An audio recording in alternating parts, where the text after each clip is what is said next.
नमस्कार, मी बालाजी पवार, राष्ट्रीय समाज पक्ष पुणे शहर।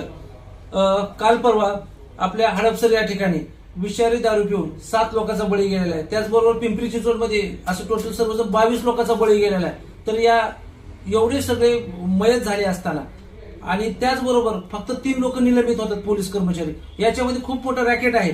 याच्याबरोबर माझी तर विनंती आहे, 3 नाही तर याचं पूर्ण रॉकेट जेवढं काय रॅकेट आहे तेवढं चौकशी करायला पाहिजे आणि चौकशी करून ह्याच्यामध्ये अजून अधिकारी सापडले त्यांनाही निलंबित करायला पाहिजे। त्याचबरोबर हे फक्त पोलिसांची जिम्मेदारी नाहीये, कारण पोलिसावर कुठेतरी ढकलून पोलिसावर चाल ढकल करून हा मिटणारा नाहीये। याच्यामध्ये स्थानिक नगरसेवक पण काही आहेत, ज्याचे सत्ताधारी नगरसेवक, स्थानिक सत्ताधारी नगरसेवक आहेत।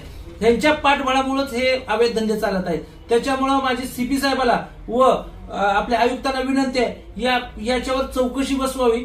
चौकशी बसवून जे नगरसेवक दोषी आहेत, ज्यांनी की या धंद्याला पाठबळ दिलेला आहे, जर कवा पोलीस तिथे काही कारवाई करायला जात असतील तर ते कारवाईला थांबवण्याचं काम हे काही नगरसेवक, स्थानिक नगरसेवक, सत्ताधारी नगरसेवकांनी केलेलं आहे। त्याच्यामुळे या नगरसेवकावरही कारवाई व्हायला पाहिजे। याचप्रमाणे राष्ट्रीय समाज पक्ष पुणे शहर हे विनंती करते सीपी साहेबांना, जर आपण यांच्यावरती चौकशी नाही लावली तर आम्ही रस्त्यावर उतरू व धडक आंदोलन, महानगरपालिका असेल किंवा सीपी ऑफिस असेल, या दोन्ही ठिकाणी आम्ही आंदोलन लवकरच जाहीर करू। धन्यवाद।